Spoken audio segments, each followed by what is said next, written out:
This is Podco Media Networks. On episode 142 of Confessions of a Marketer, customer loyalty is dying. Hi, it's Mark Reed Edwards. Welcome back to Confessions of a Marketer. Mark Schaefer is back in to continue our discussion about his book and lots more. Coming soon, Ruthie Shoulder on one of our favorite subjects, experiential marketing. Plus, Catherine Hayes, speaker, advisor, co-host of CMO Spotlight on Sirius XM Business Radio, and author of Beyond Advertising will be in. Shay Rowbottom will join us for a discussion on content, LinkedIn, and video. And Ksenia Montan will be in to chat about her manifesto on content marketing teams. There is lots more in store, lots of fun to come in the months ahead. All right, on to Mark Schaefer. Mark is back to continue our discussion as we focus on customer loyalty dying and what marketers can do about it, plus viral marketing, what should be at the heart of successful marketing strategies, and how a marketer or executive can take practical and meaningful steps to course correct their business. Plus, we'll look ahead as we always like to do. Let's get to it. I want to talk about customer loyalty. We've kind of covered it a little bit here, but customer loyalty is dying off, and we as marketers have a challenge. What can we do about that? Well, this is certainly one of the things that shook me to my core as I was starting to really learn about this new world and write the book. Because, loyalty, we love loyalty. That's what we're all trying to do. And yet, Mark, the research is overwhelming and profound from Harvard and from MIT and from Accenture and from Deloitte. Loyalty is going away. And I read this one study, I think that was from McKinsey as well, where they actually said spending money on loyalty programs is a waste of time. Spending money on sales funnels is a waste of time. And I'm just reading this and I'm thinking, you've got to be kidding me. But it's true. 87% of our customers on average are shop around customers. This one McKinsey study showed that 90% of the verticals they studied had almost no indication of loyalty whatsoever. So a good portion of my book is devoted to what do you do? And a lot of the things that we think works, like consistent customer interactions and social media engagement, has almost no long-term impact on loyalty. One of the big ideas in the book is this idea of being the most human company, building this loyalty by going back to these human connections, by finding ways to get people involved, to show their hearts and show their smiles and show their passion, by bringing people together in some way. And there was another strategy, and really it was the only thing that stood out to me in terms of something that really resonates with people today, and that's this idea of shared meaning. We saw this in a very dramatic way with the Nike campaign last year. Actually, it was 2018.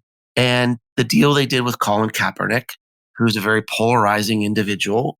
We've talked about him on this show with a couple of people. It's sort of become an iconic case study. But the interesting thing is that as that thing was rolling out was exactly the time I was writing this chapter on meaning and purpose. And I'm sure Nike looked at a lot of the same research that I did, and it was a very calculated move by Nike. And the one insight I can bring your listeners that I'm guessing other guests didn't know is I had some insider information and learned that before Nike cut this deal with Kaepernick, Adidas was in negotiations with him. Somebody had to do it. Why? Right. What was really going on here? Nike was taking a stand. And what is happening today with consumer loyalty is before a consumer will become loyal to you, you have to show that you're loyal to them, that you're willing to stand with them, even if it hurts, even if it isolates other groups. And when all that stuff was rolling out, Nike lost $4 billion of market value in one day, and people were burning their shoes in the streets. I have this friend. He's a big, hefty, middle-aged white guy living in Indianapolis, and he said, I'll never buy their products again. This is unpatriotic. This is un-American. I said, they don't care. He said, you don't understand. I'm really mad. I said, they don't care. You're not their audience. They don't care if you leave. They're reconnecting with their core audience, which is basically urban-oriented males under the age of 30 with disposable income to buy $200 shoes. And they had to do something dramatic, and it's turned around and it's worked for them. And one thing I want to mention while we're on this topic is that this is not a strategy for everybody. And I'm very disappointed by a lot of the frenzied articles I see on the web. Every brand needs to take a stand. Every brand needs to be politicized. Every brand needs to be working on meaning and purpose. That's just not true. First of all, it's a very risky strategy. Second of all, you can take a stand without being controversial and polarizing. You can be uplifting and positive. And the other thing is most people, if you think about the thousands of products that people buy in a year, how many of them would say, well, I have a relationship with this brand? How many want a relationship with this brand? Most people just want to be left alone. And so it does occur in some places, but sometimes you just want a hamburger because it tastes good. Sometimes you just want a car wash because it's nearby. I don't care about your branded content. I don't care about what you stand on. I just want a car wash. And I think for most consumer goods, it's sort of that way. I think we're getting into this weird era of navel gazing in marketing where we got to have meaning and we have to have purpose and we have to establish these deep consumer relationships. And the 4 Ps still work really well. Sometimes people want a coupon. They want a deal. Maybe it's convenient. Maybe it's being shipped or delivered a different way. You don't have to take a political stand to establish need and serve your customers. Especially in the B2B area. Yeah. I have a real feeling for B2B because I've done a lot of work in the area that actually B2B isn't really a thing, although it is from a purchasing standpoint, that they're human beings making the decisions. You should treat them as human beings, and that kind of comports with what we were just saying. But in the B2B area, I don't know that I care that much about whether the company I'm buying, a computer from or networking equipment has taken a social stand. Maybe I care with whether they're a good company versus a bad company, but you don't have to take a stand on every social issue to get my business in that area. Corporate social responsibility is important. And I'm starting to see this in B2B, where I was recently meeting with some salespeople at a big B2B tech company, and they said that on some of their RFQs, they're asked to make a statement about the company's CSR policies, what they're doing around sustainability and the environment and inclusion. I think that's important. But again, I think it's like you said, people are people. Those are just table stakes. That's not a point of differentiation. If you say, oh, look, we stopped polluting so much. Well, thank you for being normal. Yeah. We're now hiring more people of color. Okay, good. Thank you. Thank you for being normal now. That's not something to go, beat your chest about. So let's talk about beating your chest. So Let's do that. Viral marketing is kind of, the Tarzan approach, right? Beating your chest and yelling out at the world, word of mouth. So how can we get our best customers to do that for us? I talk about that quite extensively in the book and have lots and lots of different ideas. One of the ideas, let me talk about 2 of those big ideas. One we're hearing a lot about, one we're not hearing so much about. The one that we're hearing the most about, I think, is experiential marketing. And this is something that's very exciting to me because consumers love experiences. They love trying something new and being maybe immersed in some cool visual surroundings where it's natural for them to take videos or take photos and post on social media. One of my favorite companies in the space right now is Giant Spoon. And they're creating these amazing immersive experiences and having tremendous success with that. But that's not easy and that's not cheap. I mean, certainly there are different degrees of it, but I think that is a very, very interesting and exciting marketing trend. And we're going to be seeing a lot more of that in the future. Now, one trend that we don't hear a lot about is word of mouth marketing. And I mean real word of mouth marketing. I mean person to person, not just hoping something that will go viral, in some digital way. But people trust each other. They trust their friends. And especially if they're buying something over like $500, yes, they're going to search on the web. They're going to get validation on the web. But if you're buying something over $500, you're probably going to talk to your friends and you're going to talk to your family. You might even pay attention to these people we call influencers because people see them as trusted resources and friends. Sure. And so the math and the research shows that about 10% of the population are super sharers. They love to talk.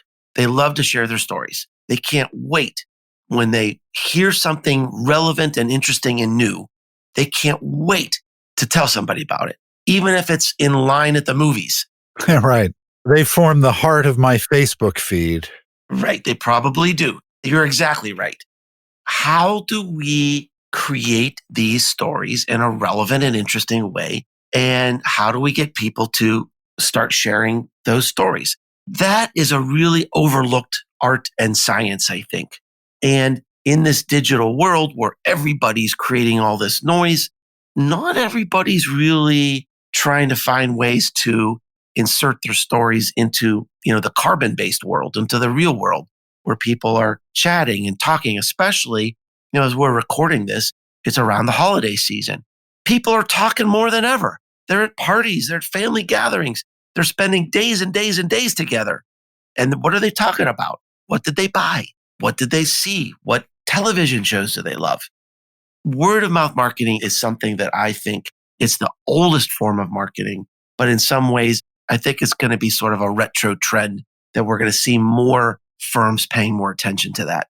What does that require? Does it require a tagline or a jingle people remember? What is it that can kind of foster that type of word of mouth? I think taglines and jingles can maybe remind people to talk about a brand or something that they're excited about. But what it really requires is coming up with something that's interesting and relevant. Let me give you an example that I was aware of from the JetBlue airline. One of the things about JetBlue, now here's a pretty big company, pretty big brand. They do a lot of advertising. One of the things that not a lot of people know about JetBlue is they are a peanut-free airline. Now, if you're a parent with children that have peanut allergy, that is a super huge deal. Absolutely. All right. Now, that is a story that is authentic and interesting and relevant that needs to be heard by parents with allergies. So now, how do you create that story? How do you ignite that story? Where are these people hanging out? In the book, I call this the consumer islands. Are there Facebook groups of people that have children with allergies? Are there community groups? Are there support groups? Where are they finding their information online? And then how does JetBlue show up and explain, look, we're different. And if you are afraid of this with other airlines, we're the place to go. And that is very, very powerful.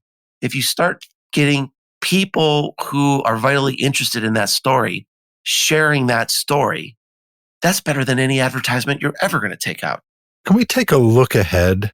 We're recording this at the very end of 2019. By the time it gets out, it'll be 2020. What do you see coming in 2020 and beyond? Some of the things I've been thinking about are really sort of unusual. I love this. I mean, it's my favorite discussion point, really, to talk about what's going to be next. I kind of live in the world of next. And one of the things that I see that could have a profound impact on marketing is I see this thing bubbling up. I call it this trend of culture in, brand out, where instead of having, what did they used to call those things, Mark? It was like a book that defined your logo and how the logo is placed. What do they call that? Like a brand identity book. Yeah, or a mood board. Everything you say and how you say it is dictated and annotated, and you don't vary. And what's happening today, it's a lot of that is just like going away. And you're saying, look, the customer is the marketer. We've got to let the customer tell the story. The brand is not what we say it is. The brand is what they say it is. And what are they saying right now? How do we respond to micro trends? I saw this example where this television network was having a big convention in New York City, and Pepsi created a rosé flavored Pepsi just for this big event. So I see that the brands are sort of like responding in micro ways and more creative ways instead of like always pounding the same message over and over and over again. So if Pepsi is selling rosé flavored cola in a limited way at an event, that's not a brand book. That's saying we're here right now being relevant to you in the moment, and tomorrow it's going to be something different. I think that is a huge and interesting trend. Another thing that it's right in front of everybody's faces, but we're looking at this in economic terms and not really marketing terms, is nationalism. So if you think about when you and I were starting in marketing in the early days of the web, it was so exciting because we saw the web as this big global opportunity. You could find anybody, connect to anybody, sell to anybody. And you look at something like what was happening in the early days, like Arab Spring. The internet was this amazing communication tool that was uniting people in different ways. And what's happening now is it's not uniting people. It's disuniting people. I'm not sure that's even a word, but that's what's happening. Not only are people not connecting to people who are around the world who are different than them, they're using the internet basically to reinforce the tribes they're already in. That is starting to happen with countries. So India is pulling back from a lot of the commitments they had to American tech. India is saying, we don't want this in our country. We want our own products. We want our own system. Russia is creating an independent internet that they can close off from the rest of the world. China has kind of done that. Leaders in Germany and France are trying to figure out how do we disconnect from some of these powerful American tech companies like Facebook and Google and Amazon. And they're suing these companies. And so what we're seeing in the political world, where a lot of nations are starting to become more isolated and hunker down, if you think it through, that has a profound impact on how we go to market. And people haven't really been talking about that in terms of marketing and selling, but that's a huge mega trend. There is a tendency in America, in the United States of America, to think of us as the world. Mm-hmm. You know, the World Series is not really the World Series. So when we think of the internet, right, which is the world, we just think of the US. And if it works here, it must work everywhere. But that isn't the case. Oh, it's never been the case. Yeah. Speaking as someone who worked all around the world, it's one of the biggest mistakes you could ever make is to think, oh, well, look, it's a hot item in Japan. It'll certainly work in America. And that was the case like with texting, which was, 5-10 years ahead in Japan. And it took forever for us to cotton onto it here. Yeah, I mean, I remember about 6 or 7 years ago, there was a huge, huge trend around these, what were the codes where you scan the code? Oh, the QR codes? The QR codes, right? QR codes are everywhere in Japan. They're ubiquitous. They're on anything you could paste a QR code. And I can remember about 6 or 7 years ago, this was such a hot trend. And there were even 2 agencies that I know of that were building like a QR code specific marketing competency. And I said, look, just because it works in Japan doesn't mean it's going to work here. And I predicted right in the middle of that frenzy that it wasn't going to work because Americans, they just want something now. I mean, I was visiting in France. They had these like kiosks where to get the latest information on a bus schedule or something, you had to open it up on a QR code. Thinking, this is ridiculous. Just slap a piece of paper there or something. I want it right now. I don't want to figure out what app I need to do to open this thing. When you require that intermediary piece to open up something, it's not going to work. For some reason, it worked in Japan, but I knew it wasn't going to work in America because we just want it immediately. The QR codes were kind of just a reboot of the QCat, which was this scanner that was around like in the early 2000s, and it would read barcodes. And I remember when I first saw a QR code, I thought, oh, that's the QCat from a few years ago. It's just everything old is new again. This has been absolutely fabulous chatting with you. I really appreciate you making the time for this, and I can't wait to get it in the hands of our listeners. Thanks so much for joining me, Mark. Well, thank you, Mark. It's been great. It's certainly such a delight talking to someone as insightful and experienced as you. So thanks for being so well prepared and doing a great interview today. All right, next time, Ruthie Scholder on experiential marketing, so stay tuned. Confessions of a Marketer is a trademark of Podco Media Networks, and this episode is copyright 2020. I'm Mark Reed Edwards. See you next time.